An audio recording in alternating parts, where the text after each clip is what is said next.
All right, 25 minutes before 11 o'clock. Thank you for tuning in this Monday morning, right? Do you remember what I was just thinking of? I was looking at the description of our next guest's book. It's called Wild World. And I was remembering when I was in school. This is going to show how old I am.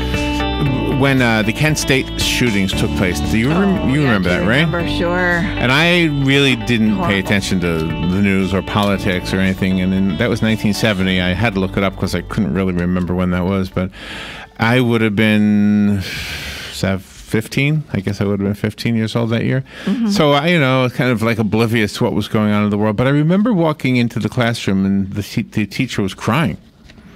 And didn't know what was going on, and she went on to explain what happened. And then I don't know if because back in those days you had to bring a TV into the room, so she probably just told us about it. And then maybe later on we actually learned more about it.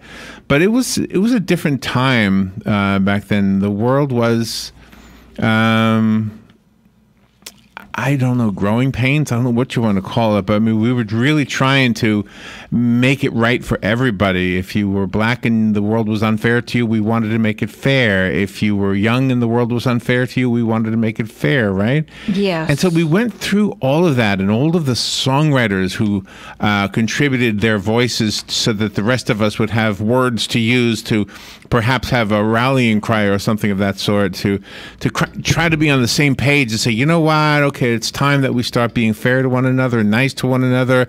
All we are saying is give peace a chance, comes to mind, right? Yeah. And even the song Wild World by Cat Stevens, which is in my mind right now because of the title of the book. Oh, baby, baby, it's a wild world. Yes, exactly. I can't remember all the words. But anyway, the point is, it's not changed. We were trying so hard, our older brothers and sisters. I guess at 15, I was just at the beginning of that. But we tried so hard to change the world, right? Exactly. And we didn't. We didn't succeed at it. I don't know why. On the phone is Peter. Is it right, Robin? Yes. Peter Rush. He is a University of Florida alumni. Is he around here right now? He's a reporter, an editor, a former Peace Corps volunteer. See, he must be our age, right? Yeah. A retired police officer, the CEO of a global management firm, and his book is Wild World. The topic, how the turmoil of the past is affecting the present. Oh, my gosh, I couldn't agree more. Peter, it's an honor to have you on our show. Good morning. Well, thank you very much, Larry. Are you old enough to remember the Kent State shootings? Oh, yes, I remember Kent State very well, and the shock it sent through the entire country of having American troops shoot unarmed American students on a college campus. Yeah. It's pretty unimaginable today, but back then it was unimaginable as well. Let's hope it's unimaginable today. I mean, if those students were protesting the Vietnam War, and they were just doing it the way students normally do it, with signs and with rallying, and it ends up with some of them dead on the ground, that's crazy. Oh, man, some of the students were just going to class. They weren't even protesting. Oh, so, see, I don't even remember the whole story, but I remember the impact it had on my teacher and then, of course, the rest of us in the classroom. Well, it really did create a huge surge. I mean, the entire country, the university systems shut down around the country. But it, for the book, for Wild World, it became a motivating factor for the major character. In terms of wanting to do something more than just protest. He wanted to help change the system. And that's where it's interesting, your comment about the music. One of the pieces, as you look through the book, I mean, music is a major theme throughout the book because, as you were saying, music was really the social media of that generation. That's how ideas... Wow, I never thought of it that way, but you're right. People passed albums, people listened to songs and groups, and that's why the music is still vibrant today, because it had message. It had good music, too, but it had message as well. Yeah, I've been listening to the audible version of Bruce Springsteen's book, and he would have been one of the last of that whole group. And but that was his thing, too. He was always influenced by the words of somebody like Bob Dylan and the words of somebody like, I don't know, John Lennon, or somebody who felt like they were saying something. He wanted to be able to say something. And it's quite the misunderstood song, by the way, Born in the USA, and I'm sure you know that. Yes. but he was saying something. He's not saying something all that different than what we're saying right now. Well, and you know, though I'm much more optimistic than people might think about the change. I mean, we definitely impacted change over the course of the last 50 years since Kent State. Is it perfect? No, not by any means whatsoever. But if you take the book, and the book is a crime novel love story set in 1970, is certain subjects. I mean, you know, police brutality, racism, the early feminist movement were all covered in there. But has police brutality gone away? No. Has it changed dramatically? Has the training of police changed dramatically? Yeah. It's still got a long way to go, but it was nothing like it was back then. Well, one difference, if I could say, about the police brutality, if I could just touch on that a little bit, because my father was a policeman, and he abhorred the stories that were coming out in the news from other policemen, because it would never have been the way he and the guys that I knew would have ever behaved. So they were putting a black mark on this whole group of people that had dedicated themselves to protecting their community. That was their commitment. In the same way a firefighter is protecting his community from a different kind of a foe, being, of course, fire. But I think that the one thing that was around back then was government supported police brutality. Whereas now, hopefully, we don't have that. Whereas the government is actually saying, yeah, go ahead and get them. I don't think we have that now. And correct me if I'm wrong. I might be way wrong. I'm out of touch with a lot of that stuff.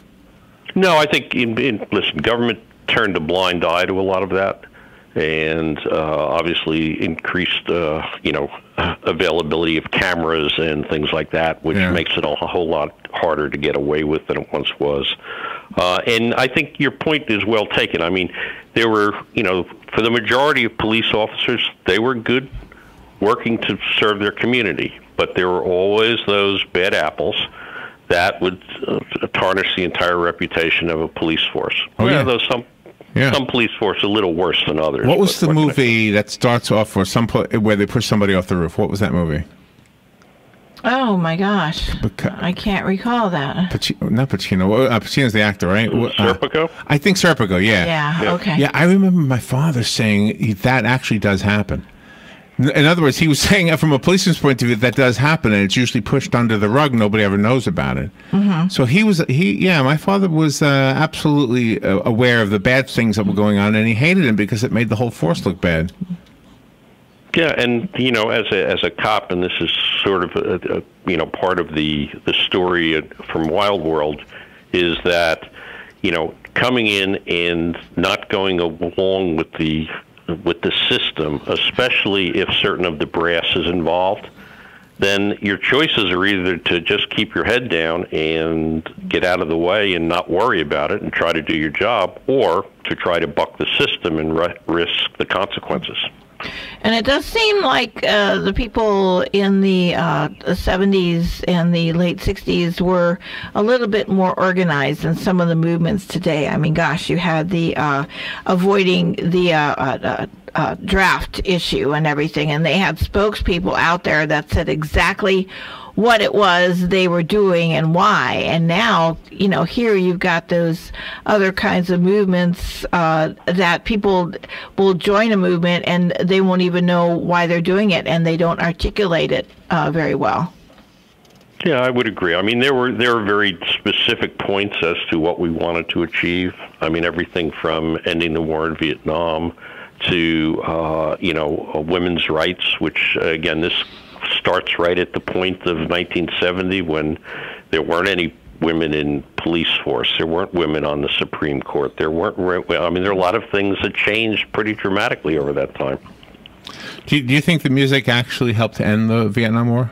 That's kind of a bold thing to think that might be true, but I don't know. It seemed like we had a lot of power from people like John Lennon. Like him or not, I think his music was making people think differently. When you're having 1 million people at a time protesting in Washington and then all around the country, and quite frankly, with the Kent State one, that really galvanized a lot of people. to say, this is really wrong. Pentagon Papers came out and basically said that the government already knew they couldn't win the war. So, yeah, I think the organization was there. Obviously, George McGovern ran on an anti-war campaign in 1972. He didn't win for a lot of reasons. But then again, you take a look at a president who was extremely popular in some areas and very unpopular in other areas. And not too much different has changed in 50 years there. So you took the experiences that how in what way did you actually live through this, and you took that and made it into a novel, or is the novel semi-historical, I guess? Well, it's a novel. A writer should write about what they know. One of the things I learned at University of Florida, and my first job was at the Gainesville Sun, as a matter of fact. Oh, congratulations. Back when newspapers had reporters every day. So you grew up on Long Island. How did you end up at the University of Florida? My family moved down back in the late 60s. So my brothers and sisters all went to school in Florida, in Dunedin, quite frankly. Mm-hmm. And when I came back from Peace Corps, I was looking for a graduate program, and I wound up at the University of Florida with a guy by the name of Harry Crews, who was a writer well known in the 80s. And so that's where I started in Gainesville, covered a lot of the regional area, matter of fact, of your listeners. Was your time as a police officer, was that after that? Actually, it was before that. Before that, okay. And right after I graduated college. And how did that happen? How did it happen that you found yourself as a police officer? It was, you have to read the book to get the whole story. It was a bit of idealism. It was a bit of wanting to help change the system. Mm-hmm. I do have some people from law enforcement in my family background. So it was not an idea that was remote from me, but it was Providence was a very different town, a very parochial town. The New England Mafia did operate out of Providence at the time, so it was an eye opener. But I think I captured a lot of that in the book in terms of the turmoil of the time, the idealism of the time. And also the dangers of, acting on some things that you don't really understand. And you really are mirroring some of the events that are going on today and the feelings of the people. It's funny you say that, Robin. When I was writing the book, which started a number of years ago, I didn't think about it being, quote, topical. And then when I finally got it published and realized what was going on today, I said, "Oh my God, I really hit it right on the topics of today, just reflected in a different time and place." Well, I think the one thing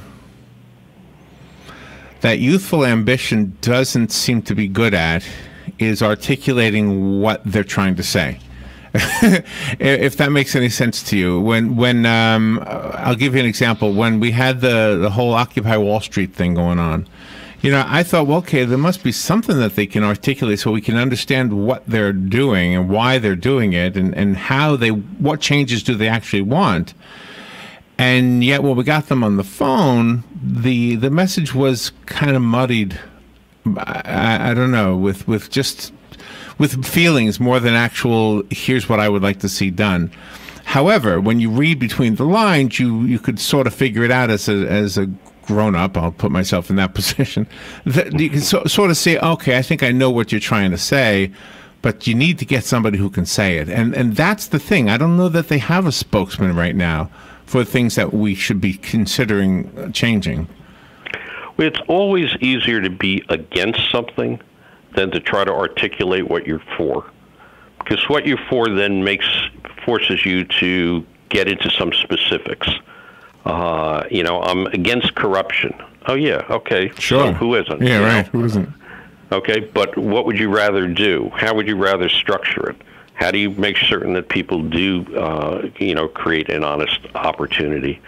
And I think for a lot of young people, a line I've used a number of times is that when you try to make a difference, it may make you different, because you have to make compromises to make things happen. But, and what happens for us as interviewers is we'll speak to somebody who's written a book about capitalism. They don't like capitalism. And I will say to them, don't you want to sell the book? Oh, yeah. Well, isn't that capitalism? Oh, and then they'll change it to crony capitalism. So, well, I'm not so sure so you didn't say that in the beginning. Now you're adding the word crony. And what does that mean? All your buddies buy your book? I don't even know what that means. So, yeah, well, I think it's the articulating. If there's really a problem, then we need to figure out a way to articulate it so the rest of us can get on board and maybe stop it. And I think that's where you used the title Wild World, the Cat Stevens song. I mean, Cat Stevens was a great articulator. And the world will always have dangers out there, and having a little bit of history helps you a whole lot in framing your arguments, because not anything you're talking about today hasn't been talked about before. Correct. It's a different framework, maybe a different set of circumstances. But, are people still against inequality? Well, I think the French Revolution said something about inequality back then. So, talk to the part of us that loves stories, because I know this book is more than just about. For the listener, I don't want them to. I want to be fair to the book, and this is a story as well. Give us like a movie trailer version of the story. It's a love story, coming of age. A young man and falls in love. Most of us remember first love and how deeply that affected us.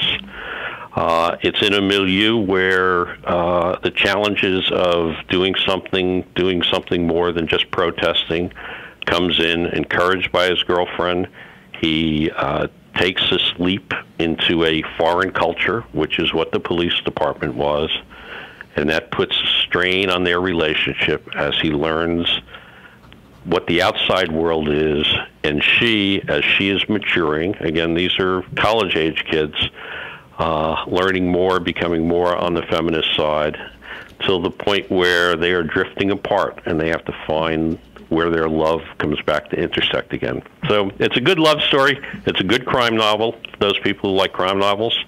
And Robin, I think you said you read it, so what are your comments? It's very, very well done. I mean, you even took me back to my past with payphones and how much a phone call made, rotary dials.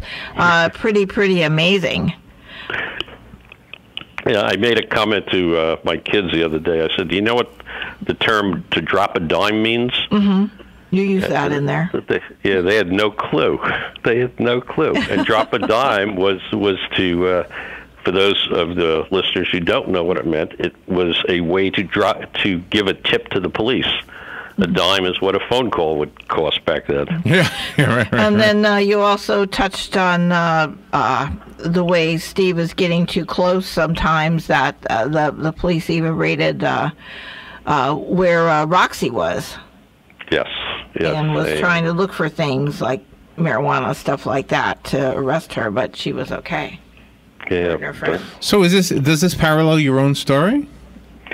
Well, I used lots of pieces. The great thing about being a novelist, you can make up anything you want, and you can become a lot better than you ever were. So that's always a good part about being a writer. Well, you also have a lot of determination in your book. I mean, Roxy and Steve, they're together, but she likes to have her own identity, and he likes to have his own identity, but he knows that he wants to take care of Roxy, so he's got to make a couple compromises. Yeah, relationships are always difficult. That hasn't changed over 50 years. No, no. The book is called Wild World. I think it came out a couple of years ago, correct? Yeah, it came out a year ago. Okay. But I have a copy of it right here. If I have a listener who would like it, call me right now, and I'll take one call at random, and it'll be yours. If the phone keeps ringing, that means somebody else won. 622-9622, by the way, is the phone number. I found the book on Amazon. Do you have a different website you'd like to recommend? It's Amazon, also petersrush.com. is my website. I also have a Spotify playlist which has all the music from the era on it. Oh, cool. Oh, wow. You also have a conscience that creeps into the book. I think it's important for anyone who wants to, really make a difference. I mean, there are some moral compasses that we all should have, and it's easy to try to betray them, but if you stay true to them, you have to sometimes be willing to make the sacrifices. That's right. That's right. And one of the things, just to go back to what I was saying earlier about the leaders who might have been songwriters or whatever, it's really risky to follow somebody with such loyalty because they make mistakes too. So, all right, let me give the book away. Good morning. You've got the book. Who's this? This is Grace. Thank you. Okay, who is this? Grace. Grace. Okay, Grace, you got it.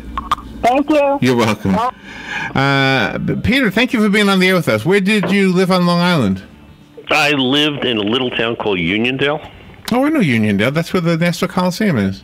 Yep, right by Hofstra. Yeah, I grew up in Merrick, and I worked at the Coliseum for a little while. Oh, okay. Good. When did you go down to Florida? 72. But I've been up a lot, so. This must have been, parts of the book must have been very emotional for you to write. It was. It was going back to a time in your life and revisiting it, and then trying to capture the emotion. Do you think there was anything that you would have done different? I mean, reflecting on different scenarios of your own personal life? Well, my relationship with Roxy might have turned out differently. Uh-oh.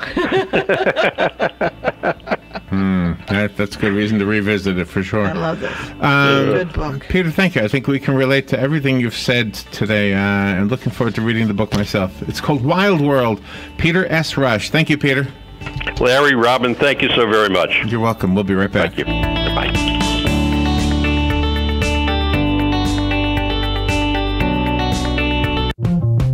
Hi, Matt Wilkerson here, your Verizon representative with news that will hum your car, make it smart and safe. How? With the new Hum device by Verizon. You can rest assured you're never alone. Flat tire? Lost? Accident? For $10 a month, Hum by Verizon has you covered. And I will come to you in Marion County to install the Hum for free. Time to call me at 352-528-0020. Are you ready to hum along? Call 352-528-0020. America's built and based on liberties and freedoms. Liberty HealthShare brings that to healthcare. The liberty of choosing your own doctor. The liberty of choosing your own hospital. Liberty HealthShare makes healthcare affordable to millions of Americans. Light your liberty, starting at $199 for a single, $399 for a couple. And no matter how big the family, only $529. That's $529 for the entire family. To find out how you can save, go to lightyourliberty.com. That's lightyourliberty.com. Winter Guard International Southeast Power Regionals are coming to CFE Arena at the University of Central Florida in Orlando on Saturday, March 23rd through Sunday, March 24th. This competition brings together the premier color guard ensembles in the region to compete for top honors ahead of the World Championship events in Dayton, Ohio in April. Tickets are available at the door only. For more information, visit www.wgi.org. Are you an animal lover concerned about wild black bears and animals born in captivity but are unable to be released into the wild? Forest Animal Rescue is here in Marion County, dedicated to helping abused or abandoned animals, soon to be the home of the rare red panda. You can be a vital part of this effort. Your contribution to the Forest Animal Rescue will help the sanctuary expand and rescue more animals. Will you help? Visit www.forestanimalrescue.org. Freddy's Specialty Sundays, classic American treats, made with freshly churned, rich and creamy frozen custard. Welcome to Freddy's Frozen Custard and Steak Burgers, the taste that brings you back. So now that you have your heart set on Freddy's, all you need to know is how to get there. That part is easy. Just go down Highway 200 in Ocala east of I-75. Then look for the giant frozen custard cone on the wall. Gene Powell Pasture Mowing, 352-629-2440. In addition to our pasture mowing and tractor services, we also offer fence row spraying, stump grinding, and now rototilling. Now is the perfect time to get ready for spring. We are family owned and operated, licensed and insured, and farm ready. Broadcasting from the Paddock Mall Studios, this is WOCA, Ocala, Gainesville, The Villages. Fox News, I'm Chris Foster. The top Democrats in Congress want the full release of Special Counsel Robert Mueller's report, not just Attorney General William Barr's summary put out yesterday. They're particularly concerned about how Barr reached his conclusion to clear President Trump of obstruction of justice. In a joint statement, House Speaker Nancy Pelosi and Senate Minority Leader Chuck Schumer accused Barr of bias, arguing he's not in a position to make objective determinations. Fox's Rachel Sutherland. Mueller's report does clear the Trump campaign of involvement with the Russian government to influence the 2016 election. House Intelligence Committee Chairman Democrat Adam Schiff has said repeatedly there's significant evidence of collusion, so now White House counsel Kellyanne Conway tells Fox and Friends Adam Schiff should resign. He has no right as somebody who's been peddling a lie day after day after day, unchallenged and not under oath. Somebody should have put him under oath and said, you have evidence, where is it? This is Fox News. It's been called shell shock, war neurosis, and battle fatigue. Today, we call it post-traumatic stress disorder, and it affects 1 out of every 5 warriors returning from battle in